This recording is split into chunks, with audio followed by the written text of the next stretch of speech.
পরিচয়, তেমনি আপনার নিত্য চিরকালীন এই শব্দই হলো আপনার জীবনে প্রথম এবং শেষ আনন্দের কারণ।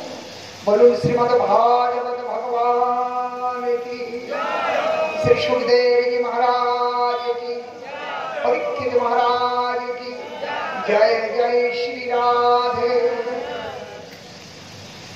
এই ভাগবত নৈমিষারণ্য ক্ষেত্র ভারত ভূমিতে, এটি উত্তর প্রদেশে সীতাপুর ডিস্ট্রিক্টে পড়ে নৈমিষারণ্য ক্ষেত্র।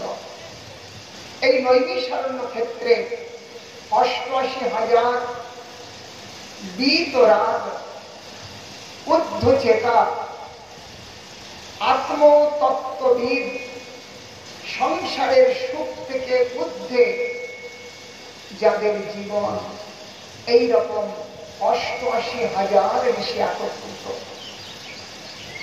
তাদের কাছে সূত গোস্বামী পাদ এই ভাগবতের কথা বলছেন। ধ্যান দেবেন, সূত গোস্বামী তিনি মাত্র ১৬ বছরের বালক, আর এই হাজার হাজার বছরের আয়ু সম্পন্ন ঋষি তারা ওই বালককে প্রশ্ন করলেন, আর বালক উত্তর দিচ্ছেন। কি জিজ্ঞাসা করলেন? বললেন, প্রভু, অজ্ঞান ধ্বংস বিধ্বংস, অজ্ঞান ধ্বংস বিধ্বংস কোটি সূর্য সমপ্রভ, সুদক্ষাই কথা সারম মম রসয়নম। অজ্ঞান ধ্বংস বিধ্বংস, আপনার অজ্ঞান সব নষ্ট হয়ে গেছে। কিসে?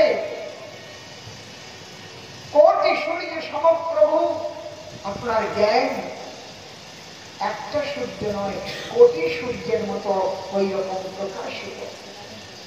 সূর্য যেখানে সেখানে তো অন্ধকার থাকতে পারে না, যেখানে প্রকাশ সেখানে তো অজ্ঞান থাকতে পারে না। জ্ঞানের প্রকাশ যেখানে সেখানে কি অজ্ঞান থাকে? এই অজ্ঞানটা কি? অজ্ঞান হলো দেহটাকে আমি করে নিয়েছি, দেহের সম্বন্ধকে আমার করে নিয়েছি, দেহের সুখটাকে আমার সুখ বলে মনে করছি, এটাই হলো অজ্ঞান। এই জগতে 99.9% লোক এই পর্যন্ত 0.1% এই জগতে এই আত্মতত্ত্ব জানবার চেষ্টা করে না। সবাই সব ওই রসে মেতে আছে, দেহ ভোগেতে মেতে আছে। কোটিতে কোটি আপনার শুদ্ধ পরিচয়ে আপনি পরিচিত নন।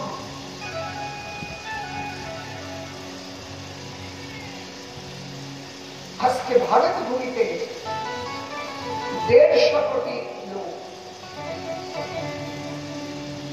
এর মধ্যে অন্য ধর্মাবলম্বী ৫০ কোটি মনে করি, ১০০ কোটি হিন্দু ভারত ভূমিতে আছে, তাই না? এই ১০০ কোটি হিন্দুর মধ্যে শুদ্ধ, পবিত্র, নির্মল জীবন যাপন করছে ১ কোটি পাওয়া যাবে? ১ কোটি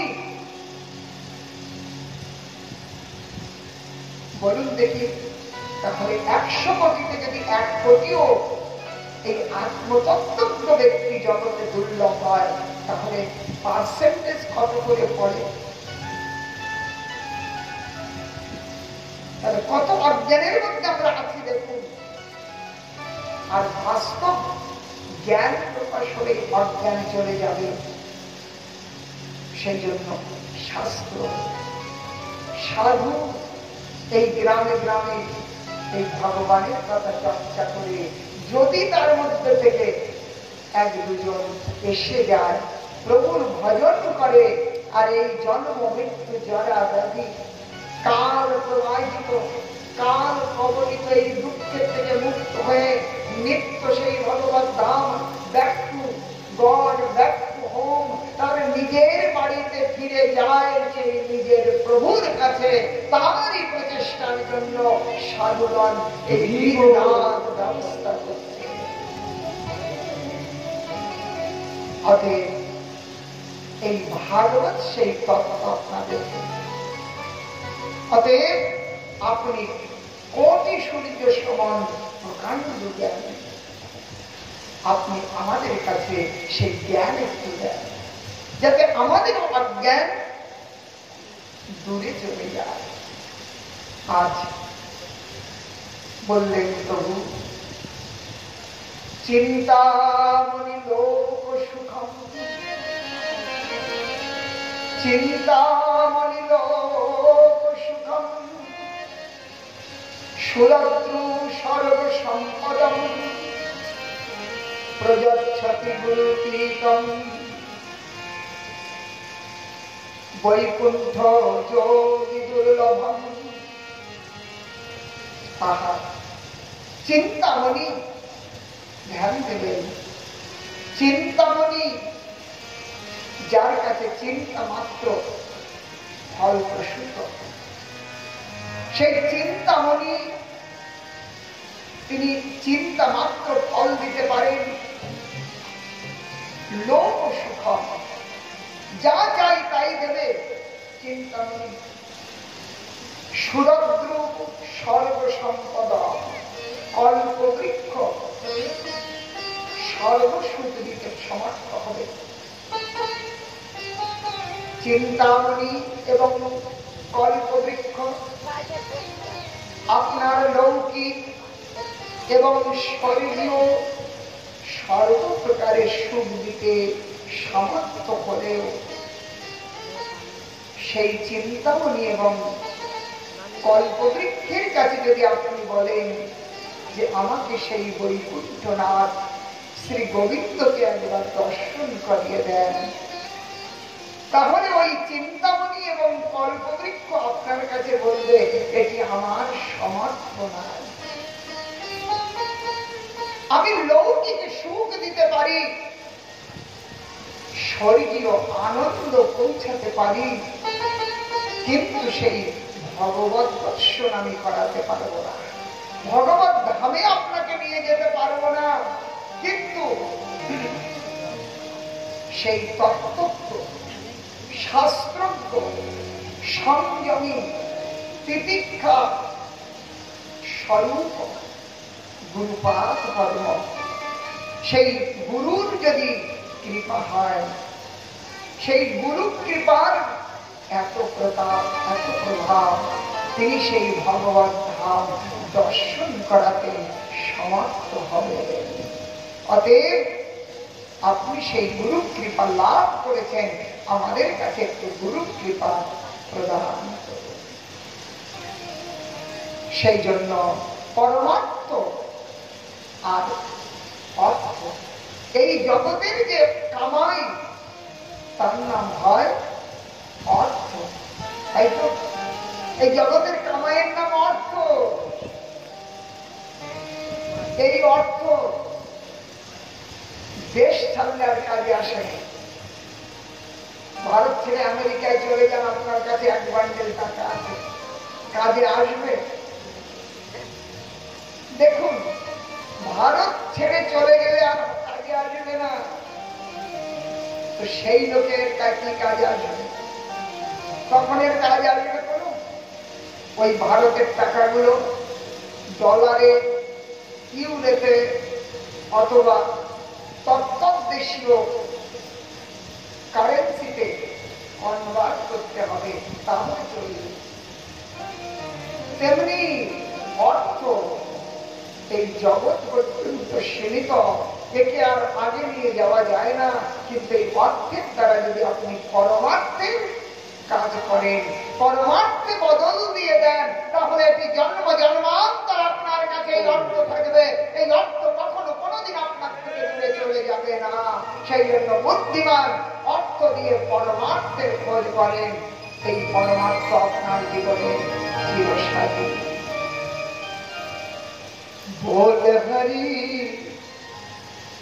बोल हरि बोल हरि हरि हरि बोल केशव माधव गोविंद बोल हरि हरि हरि बोल केशव माधव गोविंद बोल हरि हरि हरि हरि बोल केशव माधव गोविंद बोल हरि हरि हरि हरि बोल केशव माधव गोविंद बोल।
श्री कृष्णचंद्र भगवान की जय। जय श्री राधे, जय जय श्री राधे, जय जय श्री राधे। এইটি হলো পরমার্থ। অর্থ আর পরমার্থ, অর্থ করে থাকবে, পরমার্থ সাথে যাবে, তাই না? ধনানি ভূগৌ কশবস্য গোষ্ঠে, ধ্যান দেবে। নারী গৃহীত্বা স্বজনশ্চ প্রাণে, নারী গৃহীত্বা স্বজনশ্চ প্রাণে দেহশ্চিতায়াম পরমার্থ মার্গে ক গচ্ছতি ধর্মানুগ জীব এক গচ্ছতি। কি বলছেন? বলছেন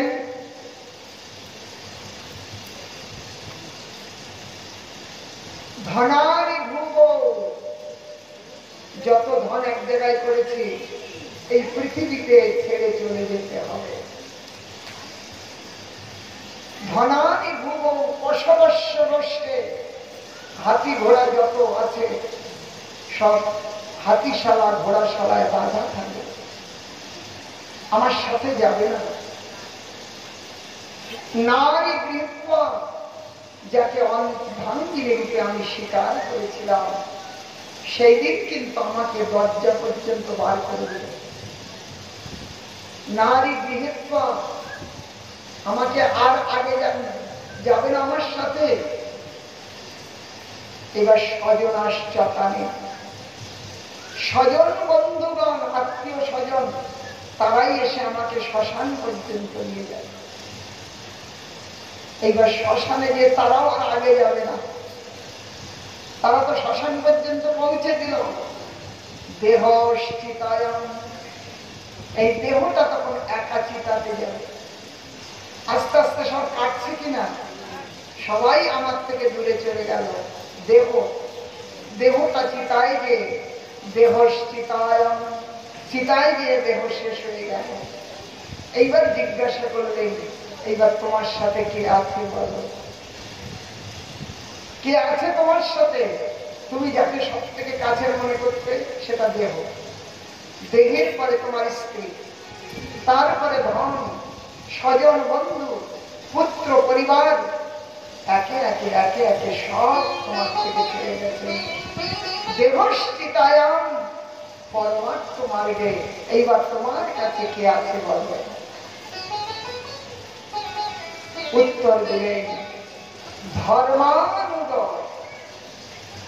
তুমি ধর্ম অনুকূল যদি কোনো কাজ করেছ, সেইটি তোমার সাথে এখন পরমার্থ মার্গের প্রতীক হবে, আর কিচ্ছু তোমার সাথে থাকবে না। সেই জন্য এখন থেকে বিচার করে চলুন। এই ভগবত নাম, এটি আজকের দিনে সুখ না দিলেও, আজকের দিনে আনন্দ না প্রকট করলেও হয়তো ভালো লাগছে না, কিন্তু একদিন আপনার কাছে এইটি সম্বল হয়ে দাঁড়াবে, আর কিচ্ছু আপনার কাছে থাকবে না। অজানা অচেনা দুর্দেশে সেই দিন আপনার কাছে যদি কিছু পাথেও না থাকে, তখন কিন্তু দুর্দশার আর শেষ থাকবে না। তাই পাথেও, পরম পাথেও এই ভগবত নাম, ভগবত কথা, ভগবত সেবা, ভক্ত সেবা, বৈষ্ণব তুলসী, ভাগবত গঙ্গা, গায়ত্রী, গোমাতা, এদের সেবা করুন। এইটাই আপনার জীবনের পরমার্থ। এই পরমার্থ ব্যতীত জীবের অর্থের অনুসন্ধান শেষ হয়। অতএব সেই পরমার্থ স্বরূপ যে ভগবত দর্শন, এই গুরু কৃপায় করাবে। সেই গুরু হলেন প্রথম শাস্ত্র। গুরুকে, গুরু হলেন শাস্ত্র। শাস্ত্রকে যিনি নিজের করেছেন, শিক্ষার শিক্ষিত দুই এক জিনিস। শিক্ষাটা আলাদা জিনিস, শিক্ষিতারটা আলাদা। শিক্ষাকে যে আশ্রয় করেছে, আপন করেছে, ডুবে গেছে, সেই শিক্ষিত। শাস্ত্র গুরু, শাস্ত্রকে যিনি নিজের জীবনে নামিয়েছেন তিনি হলেন এই জগতে চলমান গুরু। তিনি কথা বলেন আমার সাথে, তিনি আমার দুঃখ দরদ বোঝেন, আমি বিনিময় করতে পারি কিন্তু শাস্ত্রের কাছে তো করতে পারবো। তিনি আমার দুঃখের কথা শুনবেন, তাহলে শুনবেন কে? সাধু। সেই জন্য শাস্ত্র মূল সাধু, আর সেই শাস্ত্রেরই প্রতিরূপ হলো চলমান সাধু। এই সাধু শাস্ত্র দ্বারা দিয়া ভক্তি রস, তাহার হৃদয়ে তার প্রেমে হয় বশ। আপনার কাছে সাধু শাস্ত্রের বাণী প্রকট করিয়ে ভগবানের প্রতি প্রীতি দেখাবেন, এটি সাধুর কাজ, শাস্ত্রের কাজ, গুরুর কাজ। অতএব সেই গুরু বিনা গোবিন্দ ভজন করা যাবে না। তাহলে গুরুকরণ কেন করবেন বোঝা গেছে। আজ সেই গুরুদেব সুত গোস্বামীকে প্রণাম করতে গুরুদেব বললেন, কাল অজ্ঞাল মুখগ্রাস ত্রাস নির্নাশ হে তবে শ্রীমদ ভাগবতী বার্তা কলো কিরেন ভাষিতম। এই কলিযুগে আমার গুরুদেব সুখদেব গোস্বামী মহারাজ পরীক্ষিতের মৃত্যু সাপ লেগেছিল, ব্রহ্ম সাপ লেগেছিল। সেই সভাতে যখন এই ভাগবত কথা বর্ণন করলেন, পরীক্ষিতের মৃত্যু ভয় দূর করালেন এই ভাগবত কথা দ্বারা জগতের জীবের কল্যাণে। মৃত্যু ভয় ধ্যান দেবেন। এই জগতে আমরা কিন্তু সবাই মৃত্যু ভয়ে ভীত। মৃত্যু কত ভয় আমাদের বলুন দেখি। কিন্তু মরতে হবে কিনা? মরতে হবে, কিন্তু মরার থেকে আমরা কত ভয় পাই। কতবার মরেছি বলুন, কতবার মরেছি, এবারও করবো। তাহলে ভয় কেন? আর যদি ভয় পাও তাহলে ভয় থেকে নিবারণ করতে, ভয়কে ভাগাতে প্রচেষ্টা কেন করছেন না? পেটে ব্যথা হলেই তো ডাক্তারের কাছে যান ব্যথাটা দূর করতে, তাই কিনা? তাহলে মৃত্যু ভয় থেকে ভয় পাচ্ছেন, কিন্তু ভয় এড়াতে কেন যাচ্ছেন না? এই ভয়টা তাড়াবো কি করে যাতে আর ভয় না থাকে, কিন্তু করছি না, তাই না? সত্যি কথা কিনা? তাই শাস্ত্র বলছে, ইদম শরীরম পরিণাম পেশলম, ইদম শরীরম পরিণাম পেশলম। এই শরীরটা একদিন পরিণাম মানে শেষ হয়ে যাবে। পততি অবশ্যম শত সন্ধিজর্জরম, কিমৌষধম পৃচ্ছসি মূল দুর্মতে, নিরাময়ম কৃষ্ণ রসায়নম কিব। এই শরীর একদিন শেষ হবে, শতসন্ধি জর্জরযুক্ত এই দেহ, কিন্তু এর থেকে বাঁচবার জন্য তুমি কেন প্রয়াস করছো না? এত ভয় ভীত, কিন্তু বাঁচবার চেষ্টা করছো না। বললেন বাঁচবো কি করে, নিরাময় কি করে হবে? নিরাময়ম কৃষ্ণ রসায়নম কিব। নিরাময় ভয় থেকে নিবৃত্তি দেবে একমাত্র এই ভগবানের নাম, ভগবানের কথা, ভগবানের সেবা আপনার সমস্ত দুঃখকে দূর করে এক দিব্য অভৌতিক অলৌকিক আনন্দ আপনার জীবনে নামিয়ে আনবে। তাহলে সেই রস পান করুন। পরীক্ষিতের মৃত্যু ভয়, ভগবত কথা শ্রবণ করে পরীক্ষিতের মৃত্যু ভয় দূরে চলে গেল। পরীক্ষিত বললেন, হে দক্ষ, কোথায় তুমি? তুমি আমাকে যথেচ্ছভাবে দংশন করো, আমি আমার আত্মতত্ত্বে প্রবেশন করেছি, এখন আমার আর মৃত্যু ভয় না। আমি আপনি মরে গেলে আমার পরিজন কত কান্না করবে, কতদিন পর্যন্ত শোক মানাবে, কিন্তু একজন সাধু মরে গেলে পরদিনেই আনন্দ করে উৎসব করে দিচ্ছে। তাহলে আপনি মরলে কান্নাকাটি চতুর্দিকে, আর একজন সাধু মরলে আনন্দ হচ্ছে, তাই না? আমাদের কাছে মৃত্যু দুঃখের, শোকের, কষ্টের, আর একজন সাধু হচ্ছে মৃত্যু মহোৎসব রূপে বদলা। একই তো মৃত্যু। সেই জন্য মৃত্যুতে দুঃখ নয়, দুঃখ হলো এই সংসারকে ছেড়ে চলে যাওয়া। আমার সংগ্রহগুলোকে ছেড়ে দিতে হবে, সেটাই ভয়। রাস্তায় যাচ্ছেন,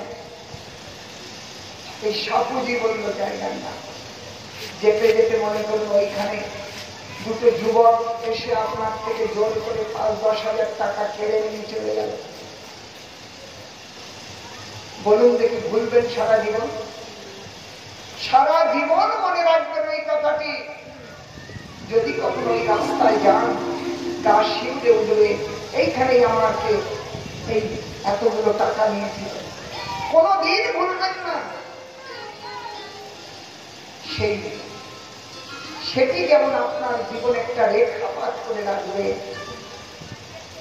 সারা জীবনের সংগ্রহ, সারা জীবন ধরে যে সংগ্রহ করেছেন, ওই মৃত্যু এসে যখন আপনাকে এক ঝটকা দিয়ে সব থেকে বিয়োগ করে দেবে, তখন কত বড় কষ্ট হবে বলুন দেখি। মৃত্যু যখন আসবে আপনার কাছে, তখন আপনার সংগ্রহ সব বিমুখ করাবে কিনা, ছিনিয়ে নিয়ে যাবে কিনা, তাহলে তখন কত বড় কষ্ট হবে বলুন দেখি। তাহলে মৃত্যুতে কষ্ট নয়, মরেছি লাখবার, মরবো লাখবার। কষ্ট হলো ওই সংগ্রহকে ছেড়ে যাওয়া। সাধু সাধু সেই পরম সম্পদ ভগবানকে যখন লাভ করে, এই জগতের সম্পদ তার কাছে তুচ্ছ বলে মনে হয়, ছেড়েই বসে থাকে, এগুলো কিচ্ছু নয়। তাই যখন সেই ভগবানকে নিয়ে বসে থাকে, তাদের মধ্যে দুঃখ হয় না, মধ্যে আনন্দ হয়, তাদের কাছে কোনো দুঃখ বেঁচে থাকে না। তাই তাদের মৃত্যু হলো মহোৎসবে পরিণত হয়, আর আপনার মৃত্যু শোকে পরিণত হয়ে যায়। সেই জন্য থাকতে চেতন গোবিন্দ ভজনা, এটা আপনার স্বভাবে, এটা আপনার পাওনা, এটা আপনার মৌলিক প্রাপ্তি, মৌলিক অধিকার, এটাই আপনার বাস্তব সত্য। আর সেই ভাগবত কে শুনলেন? পরীক্ষিত যখন ভাগবত কথা বলছেন, দেবতাগণ স্বর্গ থেকে ছুটতে ছুটতে চলে অমৃত কলস নিয়ে সুখদেব গোস্বামীকে বললেন, মহারাজ, এই অমৃতের যদি পরীক্ষিতকে খাইয়ে দেয়, তাহলে আর পরীক্ষিতের মৃত্যু হবে না, অমর হয়ে যাবে। সুখদেব বললেন, তাতে তোমাদের কি লাভ হবে?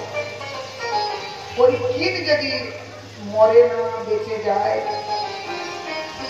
তা তোমাদের লাভ কি হবে? বললেন, আমরা এই অমৃতের বিনিময়ে কথামৃত শুনতে এসেছি, স্বর্গের অমৃত দিয়ে আমরা আমাদের ভগবত কথা শুনতে এসেছি। তাহলে দুটোর মধ্যে কম্পেয়ার যদি করা যায়, তাহলে অমৃতের থেকে কথামৃত শ্রেষ্ঠ বলেই তো দিতে এসেছে, তাই কিনা? এই তো বুঝবো। ওই অমৃত স্বর্গে, সেই অমৃত যারা পান করবেন, পুণ্যার্থীগণ স্বর্গে যে সেই অমৃত পাবেন, সবাই কিন্তু পাবেন না। কিন্তু ভাগবত কথা, এটা শ্রদ্ধাবান ব্যক্তি সবাই আস্বাদন করতে পারে, এখানে কোনো বাধা নাই। এখানে সকলের জন্য এই ভাগবত, এখানে কোনো প্রকার বাধা নেই।